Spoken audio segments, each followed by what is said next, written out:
Hello, dear friends. What a blessing to be here with you tonight.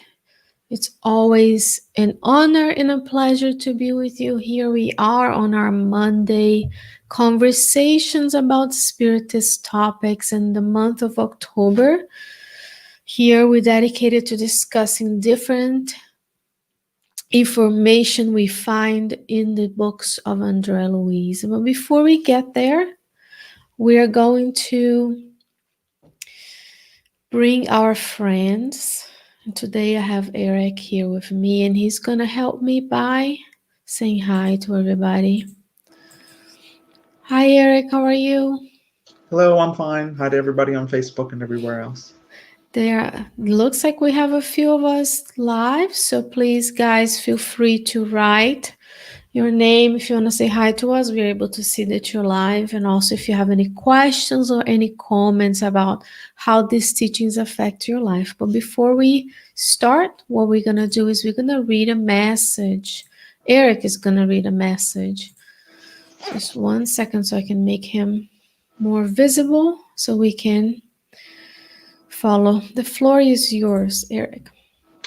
From the book Happy Life by the Spirit Joanna De Angelis. Measure your emotions carefully. Pretentiousness is always unpleasant, just as an unjustifiable aloofness is to blame for many problems in social relations. Pretentiousness is a behavioral disorder, just as aloofness is a symptom of insecurity. Analyze yourself lovingly and sincerely, looking to overcome the fears and anxieties responsible for your behavior. A calm attitude is a sign of self-realization, which you will achieve only through prayer, patience, and meditation. In so doing, emotional control is feasible.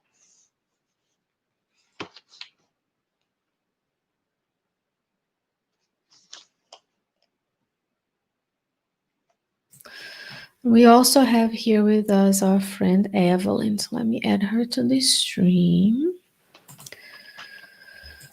Hey Evelyn, how are you?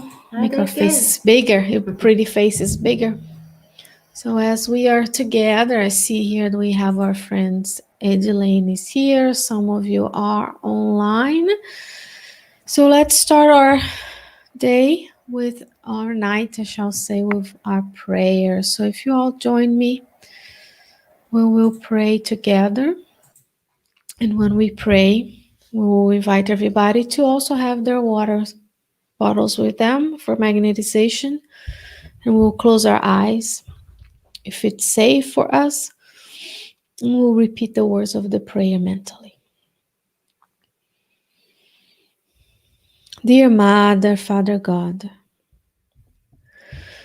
thank you for bringing us together today. We thank you for the blessings of this lifetime. And we thank you for the opportunity of being of service to all of the friends in the spiritual realm that join us today. Dear God, we pray that we are able to receive the teachings tonight and that we are inspired to apply them to our daily lives. We pray, dear Lord, that we feel the presence of our guardian angels by our side and that they are able to inspire us in moments of difficulty, in illness, and even when we discarnate, to remember these teachings and seek inspiration and help from all of our spiritual friends that are here to help us. Dear God, today we dedicate our studies and our prayers to the brothers and sisters in humanity who are suffering, those in hospitals, sick, those in their homes who are ill, and also those who are undergoing the process of discarnation. May the loving spirits be by their side, allowing them to feel supported and consoled during these times. May the relatives of those who suffer also be helped, and may they also be inspired to use the spiritual gifts that we have to seek support from their companions in both realms. We pray that the loving Spirit can receive all of us during our sleep, to go through healing and surgical procedures, and also for those who discarnating. May they feel the loving presence, the divine grace and love that comes from you, dear God. Please inspire us, guide our discussions today, make us an instrument of your will for helping those who are in need. With your permission and asking for your protection, we begin our studies today, and so be it. All right, so I have Eric and Evelyn who will join me a little later when we come back from our discussions. Okay, friends? Okay.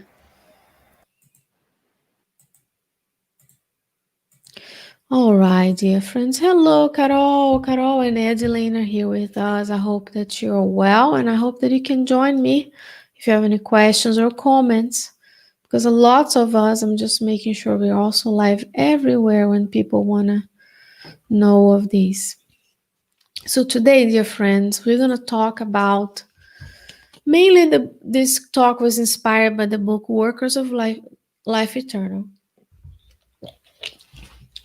And this is the book by Andre Luiz. This is my version anyways.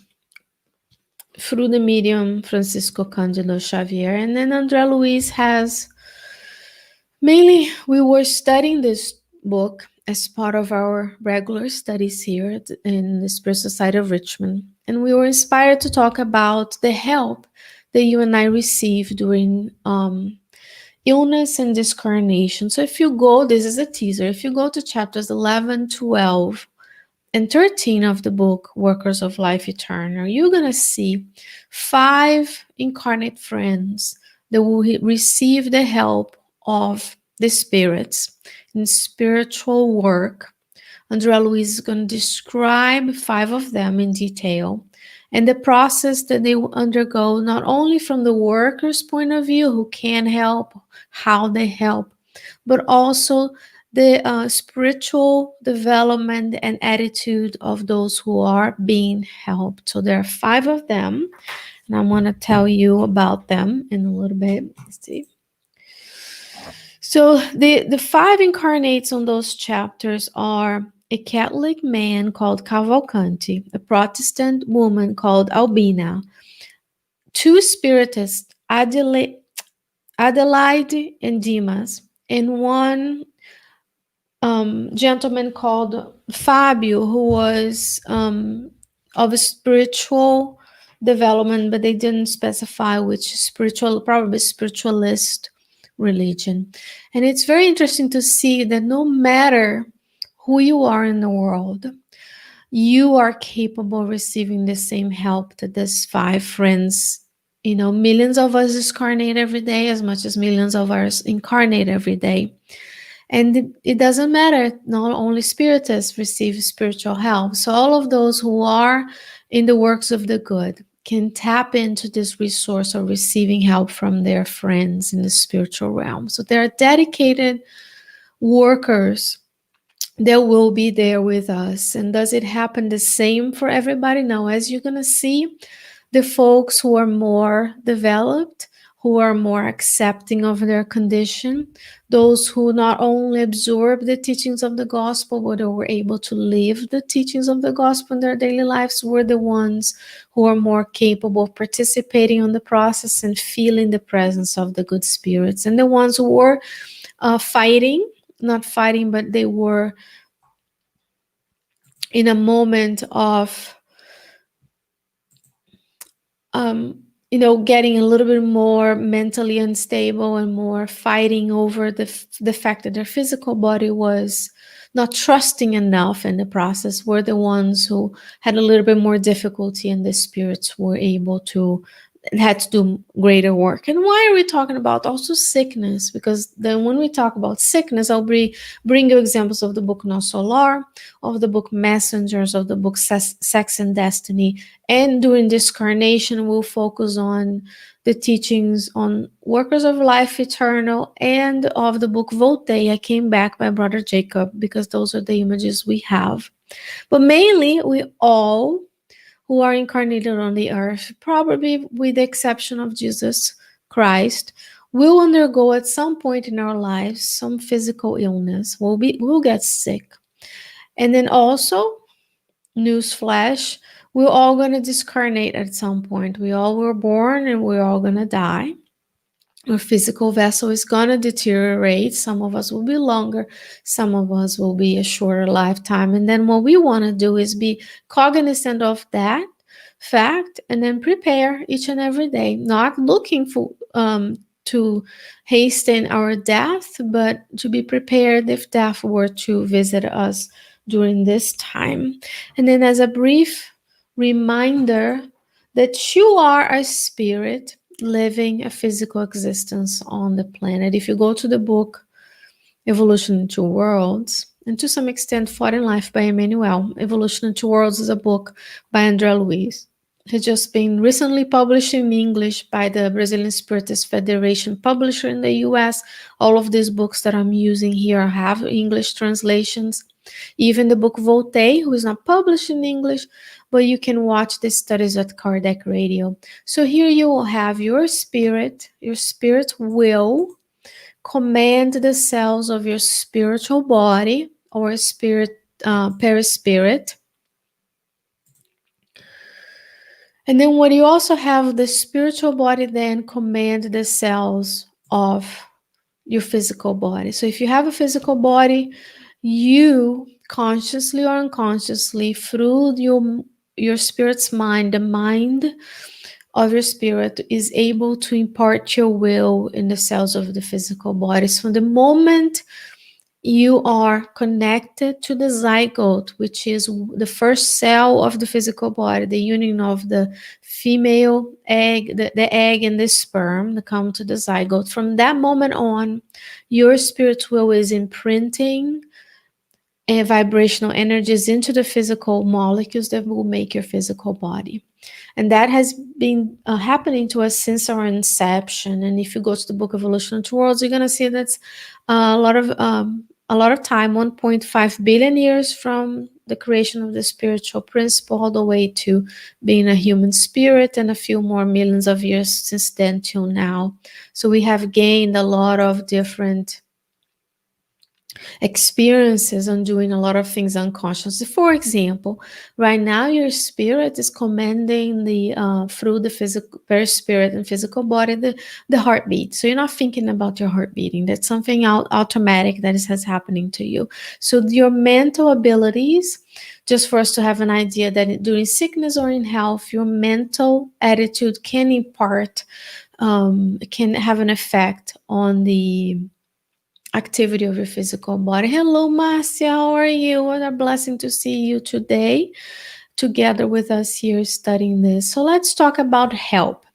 Do we receive help in hospital settings, and later we're going to see during our own homes? I think the question is the answer is pretty obvious. Yes, we do receive help in hospital settings, in nursing home setting. We receive help in our homes when we're sick. Our friends receive help. The folks who don't have homes, they also receive help. So all around the world, the spiritual realm is full of activity in the good, and unfortunately some spirits are dwelling in evil. However, when you are sick, let's look at this example from the book The Messengers.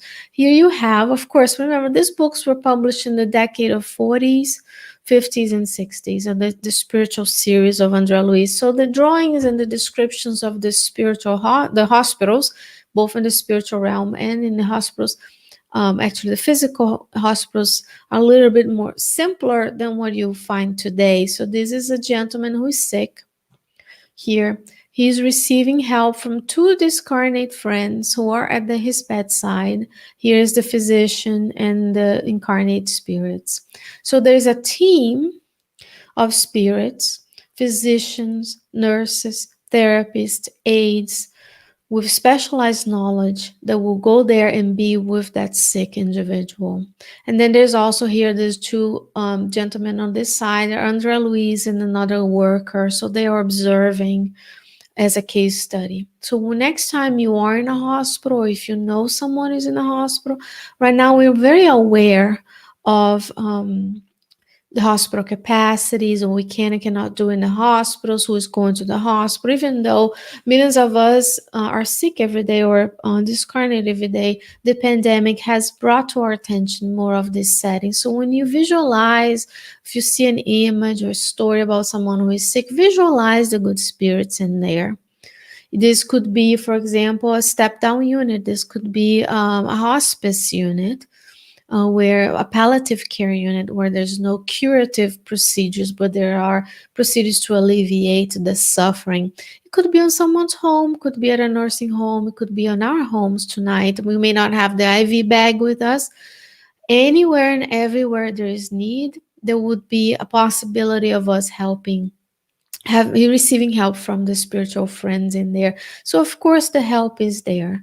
It's up to you and I to merit the help and to also attune to the help. So even when you and I are here today, when we used to meet at the Spiritist Center, for example, as you know, if you go to the book Seara do Bem, describes that the spirits come hours before we arrive, and they're there preparing the chairs, they're installing equipment, they have the magnetism in terms of the magnetic defenses of the Spiritist Center. And if we are meritorious in our actions and how we act with people and how well we live the teachings of the gospel, then we can tap into this resource. And Andre Luiz described to us in chapter 11 that not everybody's going to have the same level of care.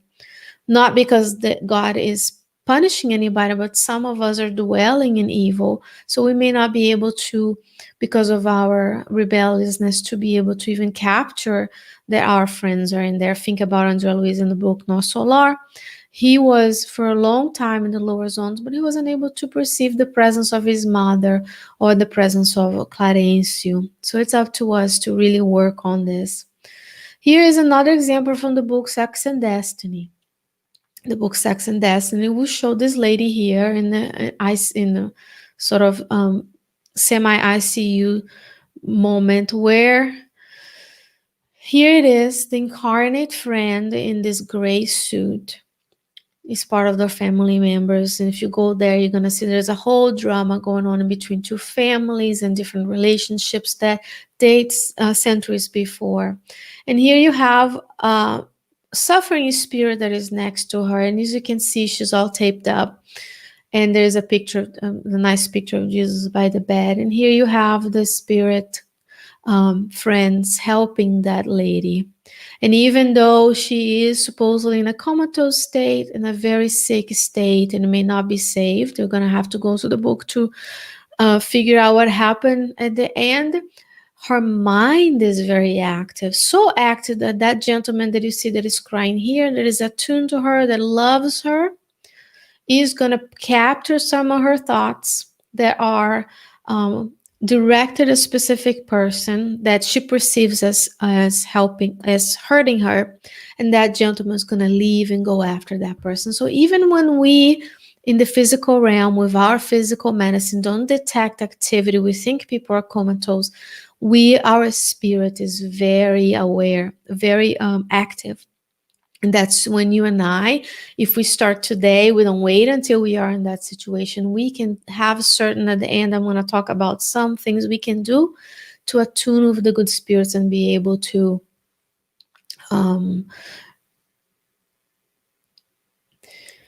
tap into those resources each and every day. So that when we are in that situation, we are aware, we're able to pray, and we remember to feel consoled and helped by the good spirits. During sleep, just tell you right now that each and every day when you and I sleep, our spiritual body can, spirit can travel away from our physical body. We can loosen the ties. And as we loosen the ties, we can travel. We can go help others. We can receive help. We can have surgery. Yes, the spirits do help us during sleep. Is example number 1 in the book No Solar.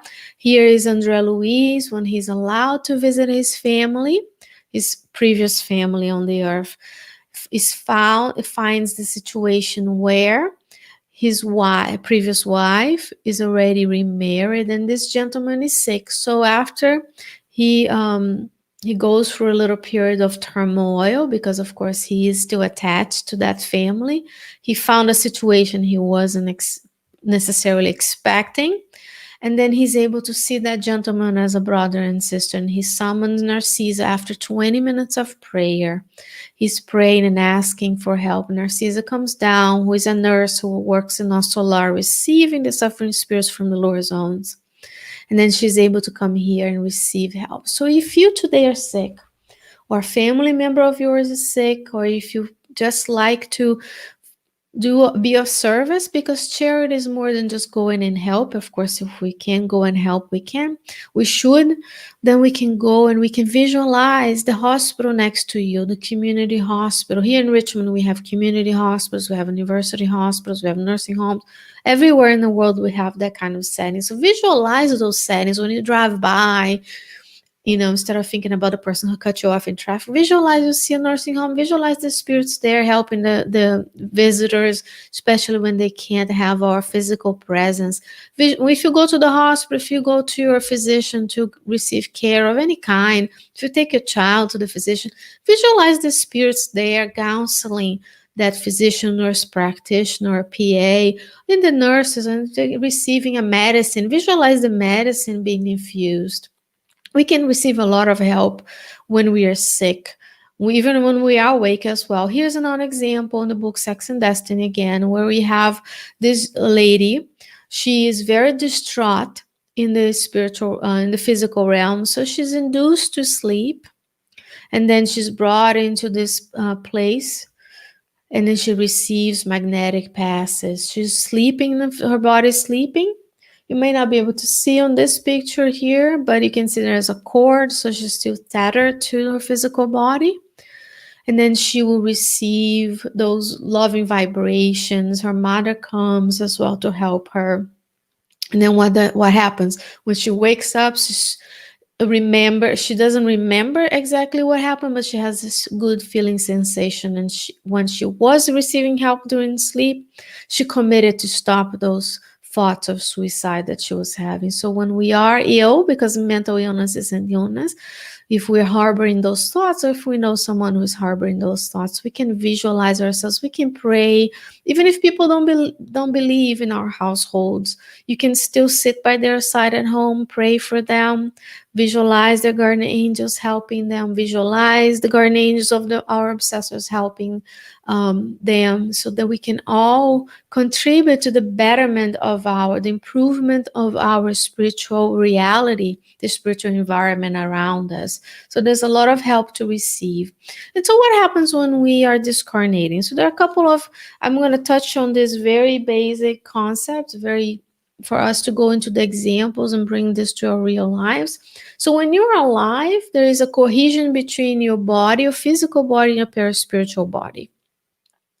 And if that cohesion is strong, meaning we are attached to physical things, we're attached to our families, we don't practice any spiritual values, we don't pray, we don't serve, we have all different things, we will have a painful separation for the soul. Now, if those ties are weak, the separation of your soul, which is the technical definition of incarnated spirit, the separation between the spirit and the perispirit, spirit and spiritual body to your physical body will be easier. So we want to be on this lane over here, where over time, it doesn't mean we're going to look for the separation, doesn't mean we're not going to value the minutes and the hours that we have, but it means we are going to act.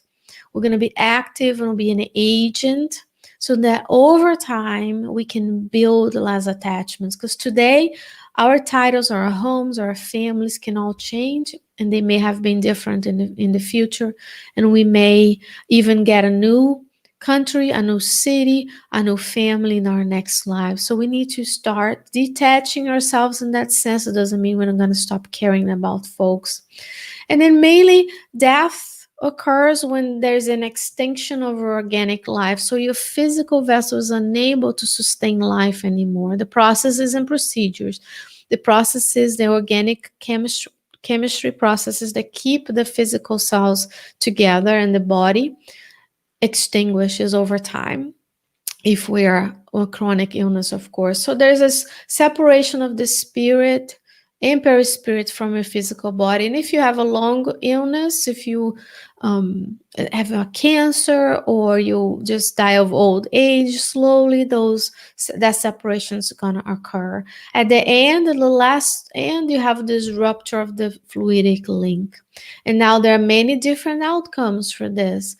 The rupture may take a long time. The rupture may happen faster when the spirits are helping us and they can be able to take us to a spiritual colony. If we are attached to our physical possessions, to money, to titles, to this earth, if we are angry and we don't serve others, we may linger around and even experience the decomposition of our physical body. So each case is unique, just as each spirit is unique. You are a unique spirit in the universe, but you are also able to tap into this knowledge and be an active agent in your own discarnation. As we practice the good, as we are together working on our spiritual knowledge, then we can tap into this help and resources. Here's an example from the death of Demas. That's on chapter 13. From those 5 spirits I mentioned early, Andre Luiz is going to describe. This is a video. It's right here. If you type in Death of Demas on YouTube, you're going to find this video based on this chapter 11 through 13, where Andre Luiz is helping Demas. Demas is a spiritist. The spiritist medium, actually.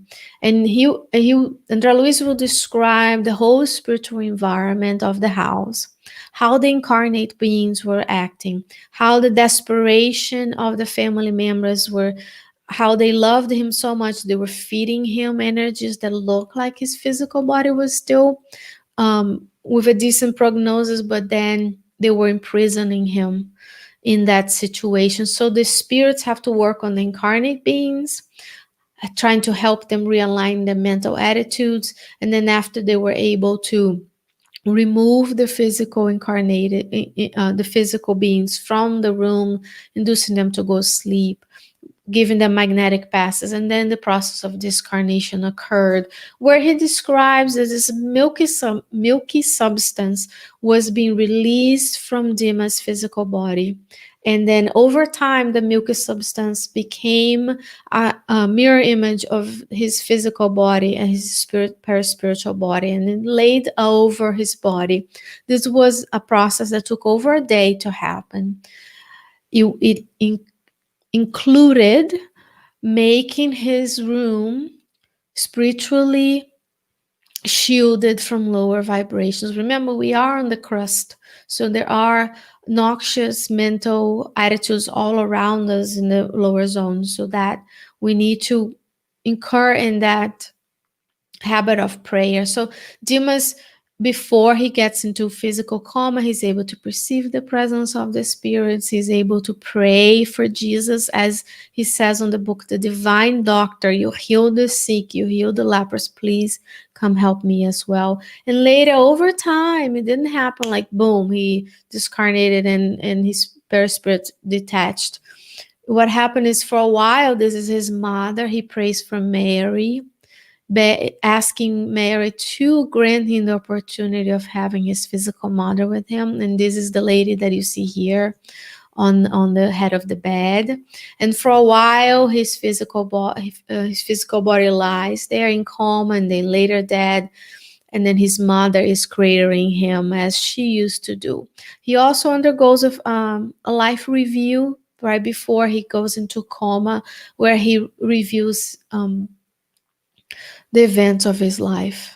So that's something for us to think about when we are we doing the right thing? Are we journaling? Are we tapping into question 919 of the Spirit's book, where we have the description of self-knowledge being important. Are we meditating? Are we praying? So there's a lot of work that happens from the spirits.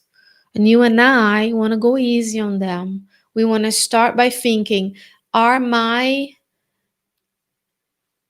cohesion with my physical body strong or weak? And if it's strong, it's fine. Self-knowledge starts with knowing, then you can act, you can make a plan.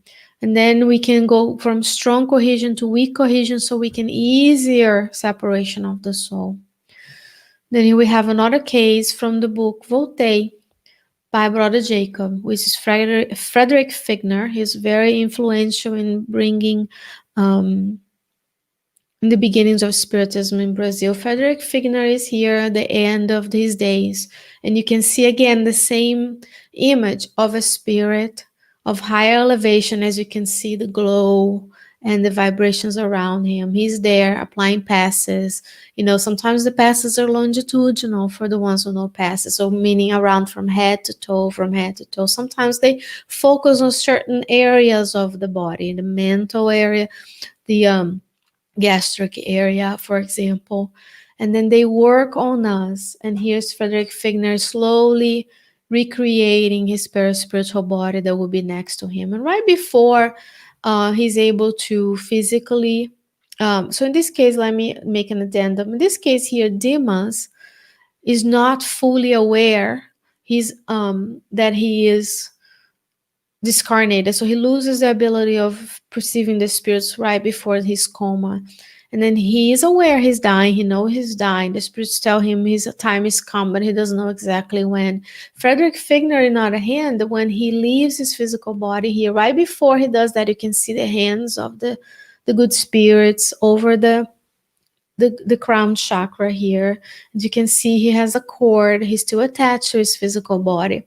He again goes for his physical review. And when he goes for his life review of what happened when he was alive, when he was studying, and he was teaching, and here he was with his family. And then he's also thinking about his mother. His mother's going to take a part on his discarnation, where she's going to come and remove him, and he's going to be taken to the beach. Bezerra de Menezes is there. During the book Workers of Life Eternal, Bezerra de Menezes is also helping. She's helping Adelaide, which is the lady, is a spiritist lady, who's also a medium. She runs an orphanage, and she's able to talk to Bezerra as she's a medium and receive his direct inspiration. Can we imagine if we were that kind of abnegation that we are perceiving ourselves in the brink of death, and Bezerra de Menezes shows up, who is the physician of the poor, right? But Frederick Figner, go back to the book Voltaire, go to Kardec Radio. There's a whole studies of each chapter of the book Voltaire. I came back, where he's going to even attend his own funeral. He's able to go there and listen to what people are saying, the good stuff, the bad stuff, the gossip. And then here on Dimas as well, after he is removed and taken to, actually, Dimas is going to be taken in this chapter to a transitory home, to an outpost of Nosolar. And then later he's going to go to receive help on Nosolar. So it's convalescent state. And the 5 folks on the book Workers of Life Eternal that I'm mentioning, they are workers of Nosolar. If you go to their description, they're going to say one of them left Nosolar 60 years ago, the other one 50 years ago. Dimas is on his 50s. And then they describe that they were workers in Nosolar. They came, even though the Catholic person, the Protestant person, and the spiritualist, they didn't come and all became spiritists after the Nosolar, but they did impart in humanity the teaching, the living of the teachings of the gospel. So they were granted, they earned the spiritual help they received during discarnation. And what happened after we die? I talked about being sick. Sometimes we're sick and we recuperate and we want to tap into that help. Sometimes when we're discarnating, we discarnate. So what happens after you discarnate? No single spirit is left to their without divine providence help. Divine providence is the breath of the creator. It emanates all throughout the universe. And the difference between my perception and your perception, the perception of the Christ spirits, is that they can take advantage of that divine grace and love and use it for the benefit of others and for the benefit of themselves. So there's no creature that is left to their own devices. Now, there are creatures that are rebellious, that are not able to receive the help right away. But the moment that they attune, remember Andre Luiz when he was helped? Here is an image of an solar where Andre Luiz is in the hospital after 8 years in the lower zone, so he's able to be rescued. He's tired, and what does he? Tired of suffering, what does he do? He prays. And when he prays, his Clarence is able to bring the workers and take him to the hospital and where he's going to be helped. Now, on the other hand, spirits like the vampire woman are not able to go to places like Nosolar right away because of the actions that she took as a gynecologist assisting in abortions in a previous life. She wasn't able and allowed to go into Nosolar. Now, that doesn't mean, you go back to that chapter, that she's not going to receive help. The spirits are really clear. There is help for her and another type of help that is not being allowed into a colony where she could potentially negatively impact all the spirits in the colony. And here's another example. After you discarnate, you may be taken to areas where there's this war, just like we see in hospitals. Multi-people wards around the world. In the US, this is less common, but there are other places in the world where, there's less resources and there's rooms, and maybe in areas of conflict as well. You have rooms, bed after bed. And here you have Andre Luiz helping as an aide, even though he wanted to be a physician, he wasn't able to because he didn't have the training. And here you have one worker, he is applying passes to the discarnate friends. Here is he's helping with this milky substances, dark substances coming out of people. Here's Narcissa helping as well. So from the moment we have lack of health and we realize that we can't tap into the resources of receiving the help, if we are found, or if we find our family members, our friends, or if we see the news about, the 210,000 people in the US that have perished with COVID-19, we can visualize the help being given to them. Even you may not be a nurse, you may not be a therapist, you may not be a physician, but you can still, during sleep, you can be the one who is taken to those places. Maybe not in our solar, maybe the tenets of spiritual hell happen right here. Like, go to the book Planetary Transition, and you're going to see that after the tsunami, millions of spirits came down.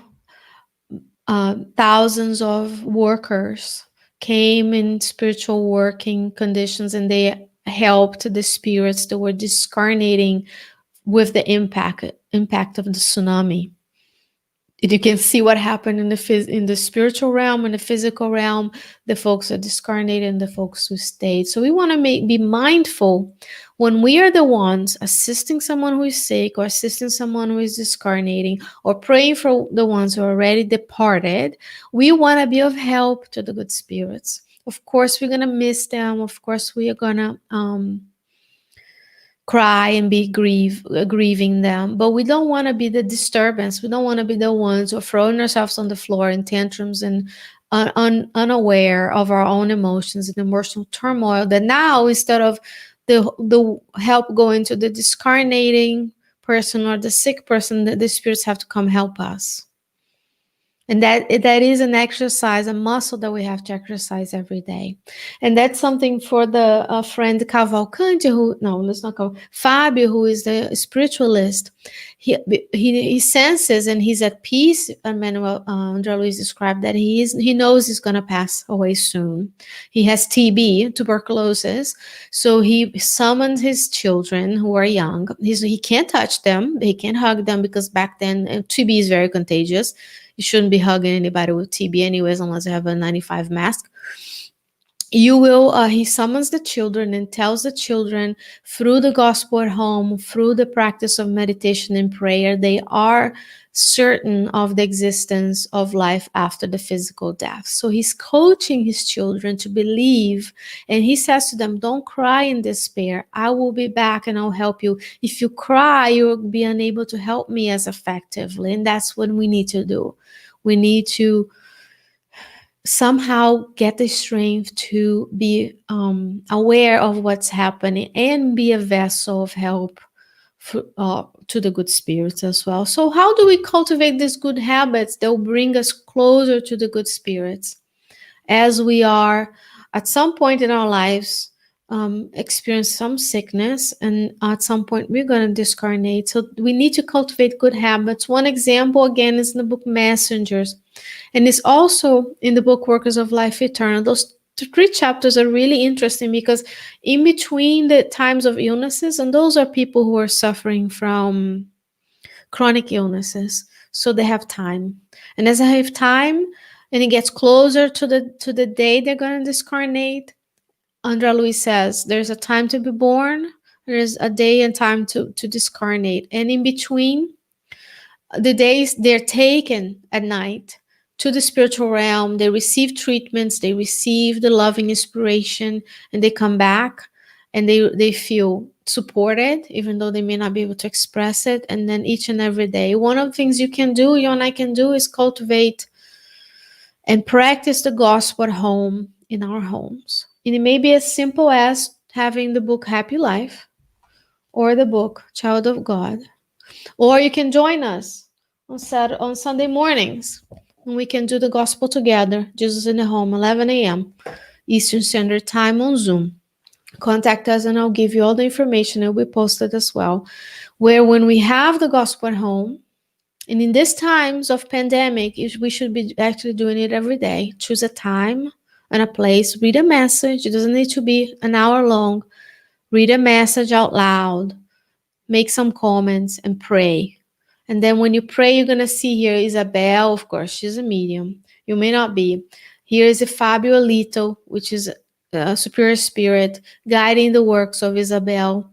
And then she brings the children. Yeah, did you know we can incorporate the Jesus in the home, the gospel home with our children? We shouldn't wait until they're big to decide. We can incorporate the love of God and the presence of God in our lives when they're young. It'll be easier that way. They're more moldable. She brings them, she incorporates their worries and issues, and she gives them explanations. Fabio Lito is guiding her words so she can find the right words.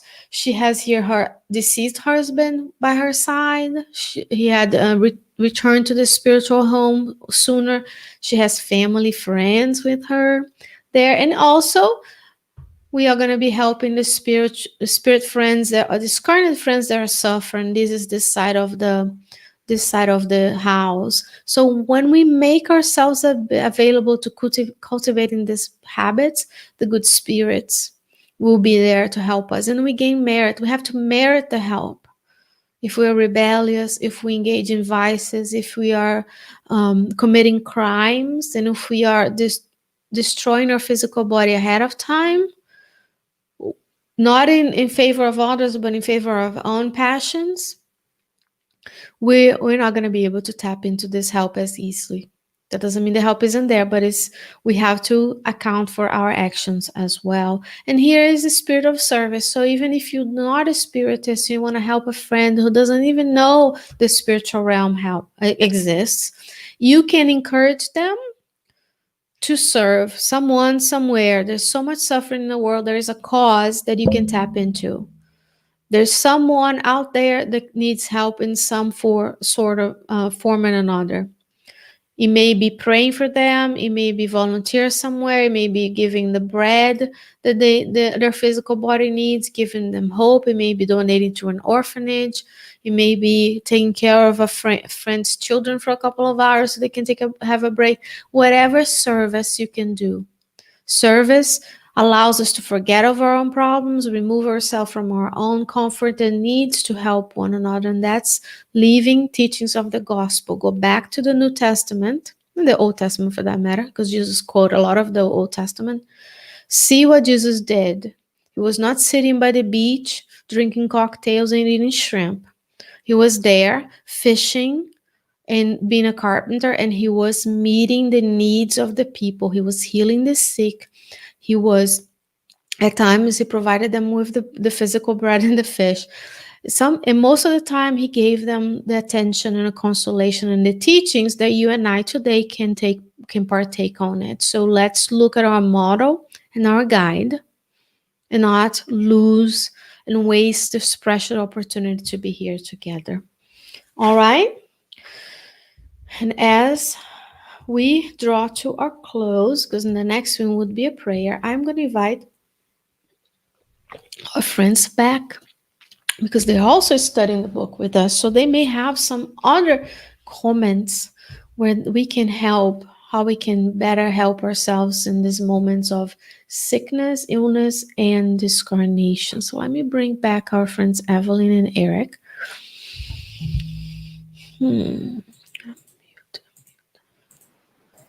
Hello, dear friends. Welcome back.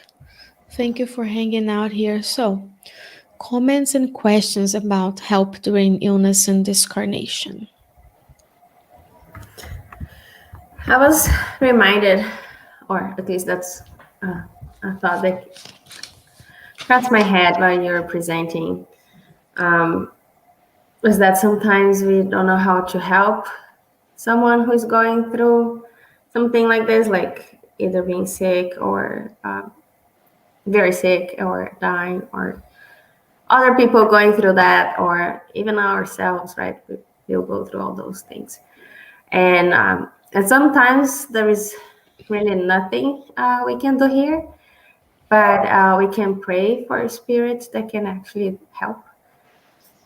And that might give us some comfort too, right? So it can actually provide some comfort to whoever's going through it or ourselves, and also help us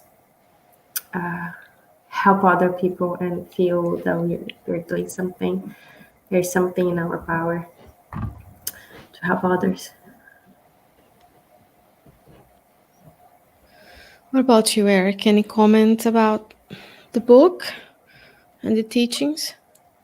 I think Evelyn made a good point about when we have a friend, a family member who's sick, we can pray for them. We can picture them getting healthy. We can hope and pray for the spirits to come and help. Not just the person who's sick, but the family and caregivers of the person there. And just some general thoughts. I think it's important that we live our lives the best we can. And like you said, that's going to make it easier for the spirits to help us. And when we're sick, when we're discarnating. And I was thinking that, of course, we present these things to you like it's super easy, right? Yeah, just go and pray and be spiritual, meditate, eat well. But sometimes it's harder because, as Evelyn was saying, we have someone in front of us. We are sometimes unable to understand that we're more than the physical. We're used to curing, doing something. Let's do something about it. And then sometimes there's cure, a lot of us, we've been sick many times in our lives and we made it. But while going through the sickness, when you're feeling pain, reframing the pain as an opportunity for trials and tribulations, an opportunity for growth. It's very interesting how the spirits plan everything, because that's exactly the topic of the talk tomorrow morning at 8 a.m. on the chapter 14, Tribulations, of the book Emmanuel. So all the good spirits are aligned in their teaching So it's really reframing. Yes, today I have this pain, but because you're embedded in a physical body, it hurts. You still have to go through your day. So it's hard for us to tap into that source of help. And especially if we love someone and they're discarnating, and that's why it's important. I was reading about the importance of rituals and the importance of bringing the children to funerals. For example, when you're younger, nobody wants to be there. You don't want them to suffer, and then that experience of seeing an adult sad, the experience of asking, well, when is grandma coming back? But grandma isn't. So it's that exercise when we are more moldable, and that will allow us when we lose something or someone when we're older, and we have that resilience. It doesn't mean it's going to be easy, but experiencing some losses will also align us. And if you tell them, look, yeah, the physical body of grandma and grandpa is dying, but or a teacher of yours died and you're sad, and you say, oh, this friend died and I'm sad because they helped me when I was young. So it's really a daily exercise. And with COVID, there's a lot of people sick, and then not just of COVID. You go to the hospital, you have heart attacks, you have strokes, you have car accidents, we have regular illnesses and cancer and all ailments, and everywhere is an opportunity for us to be of service. When we go to the grocery store, there's people there suffering in pain. And if you visualize the good spirits there instead of the spirits who are trying to make us buy bad food because they enjoy the bad food, we can visualize each and every person with their guardian angel. And that knowledge of more than physical would be helpful as well. Practicing prayer, and in the morning when we wake up, we can start with the morning. We can do the 21-day habit changing exercises. If you want a neuroscience based exercise, you can go to the Greater Good Center at Berkeley. They study. There are a bunch of psychologists and physicians, neuroscientists who study the science of happiness. And they have like science-based exercises for you and I to live a better, happier life. And one of the things they say is, gratitude journals, meditation, self-loving, when you do the self-compassion exercises. And those are things that allow us to realign our mission on the planet with making sense of what's going on. And that doesn't mean it's easy. I'm here blabbing, but it's hard when you're the one suffering or your loved one is suffering, as Evelyn said. And sometimes there's no cure. Sometimes what we need is if you want to read nothing else in the book, is chapter 11, 12, and 13. And it's very clear that some of the discarnating beings are aware, they're trusting, and the other ones are aware they're gonna die, but they freak out. And then when they freak out, they make it harder, and then they open the spiritual environment to lower vibrational beings. Versus with the ones that are trusting, they can help the spirit. So we want to be the ones who are not giving them extra work. What else, dear friends? I think embracing the knowledge that our souls will live on beyond our physical bodies. Just living knowing that may help us be less tied to the body when it's time to discarnate. That is a beautiful teaching every child should know. And every adult should know. I just use children because sometimes I think if I had been aware when I was younger, life would have been easier, because then every single blow is less of a blow. When you lose a friend, when you fight with someone, when you lose a job, or you move, those are things that they're temporary experiences for us to learn and grow. But the good news is that the good spirits are there all the time, waiting to help us. but it needs to be a merit. It needs to be meritorious, and the merit comes from living the gospel. All those 5 friends, only 2 were spiritists. I keep looking down because I need to remember their names. Only 2 were spiritists. The other one were a Catholic, Protestant, and a spiritualist. So nobody, there's 7 billion of us, there's only a small percentage of those who are spiritists. So we can't be arrogant enough to think that we are the only ones who are going to be helped because we know of these. So there's a lot of people out there doing even more work and better work than many spiritists, and they will receive help as well. So all of the beings in our lives, even the people who don't believe in God, if they're good, they still have the potential to be helped. Okay, dear friends, anything else? No. I think everyone is helped at some point or another. Even because you have the merit, or someone who does has the merit and intercedes in your favor. That's why I like praying for other people. It's so helpful, because even if they are being challenging, we may be able to help others. And yeah, sometimes it's just a matter of having some perspective that, you know, it even believing in the soul, or that we reincarnate, there are moments that are hard, and it is okay to go through difficult situations. We have that feeling that things should be easier. I should not have problems, and I should be able to do this. And it's not like that, right? And even like mistakes, we usually raise with the idea that mistakes are bad, and if you build a company, I'm pretty sure you're gonna have many mistakes, like products you launch that don't do well. Then okay, let's improve this, or let's scratch this, and that's not what the client wants. And like, the mistakes are helpful, right? You learn through your mistakes. And I think if you have more of this idea that it's okay if it's hard, we are learning something here. Nothing lasts forever, and it helps us go through those moments, right? Oh, definitely. And I think the fallacy of perfection and happiness on the earth, right? We are in the trials and expiations world.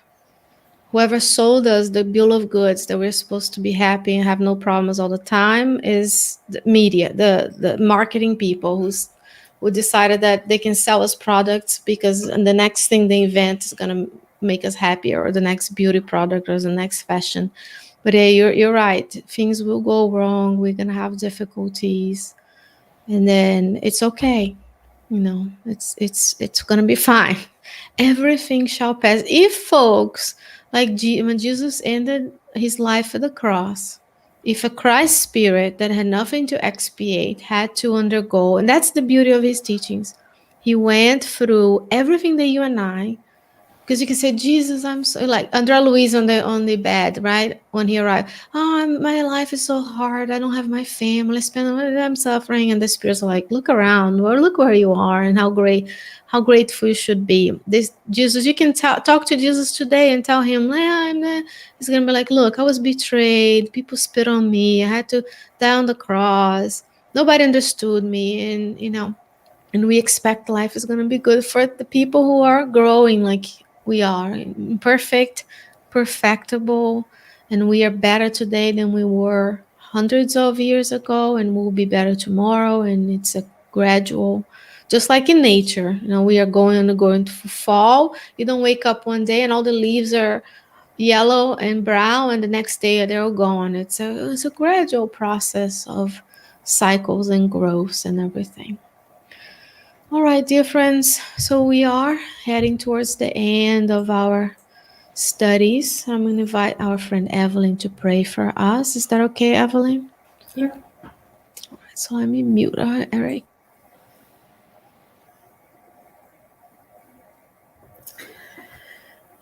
If you can, close your eyes, take a deep breath.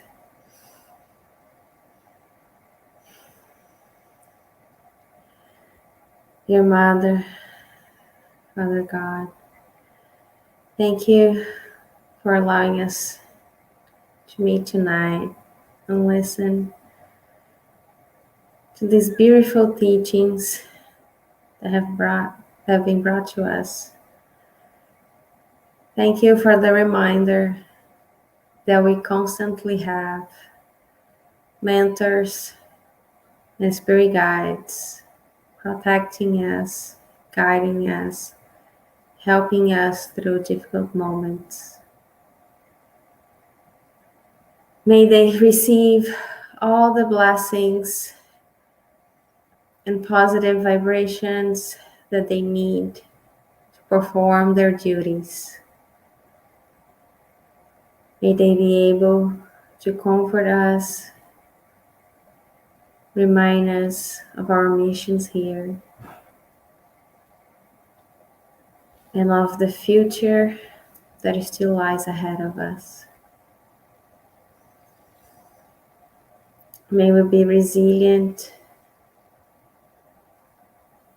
and perseverant in all our trials.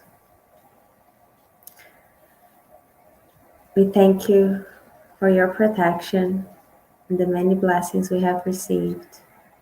And with your permission, we end tonight's meeting. So be it. Thank you, Evelyn. Thank you, Eric. Thank you, everybody who joined us. And Carol always saying, when we need help, the good brothers are always by our side. Yes, they are. They're everywhere we want to be. They are. We just have to remind ourselves that. And dear friends, I want to remind everybody that we are going to be with you again next Monday at 8 p.m. And every Tuesday at 8 a.m. we have this study of the book Right Path by Emmanuel. And then at 8 p.m. we have the studies of the Spiritist magazine articles in collaboration. Both of these are in collaboration with Kardec Radio. And then on Sundays you can join us on Zoom. There will be posts on Facebook and Instagram. And if you want, we can send you, just write to us. We'll send you the links directly. It's open to all. We study together for about 30 to 45 minutes when we do our gospel at home studies. So as we can't meet in person, we meet virtually. And then I'm very grateful for Evelyn and Eric to joining us and for the good spirits. And dear friends, thank you, Eric. Thank you. Thank you, Evelyn. Thank you, Eric. And we'll see everybody next Monday at 8 p.m. Eastern Standard Time. Until then, many, many blessings. Bye, guys. Bye. Good night.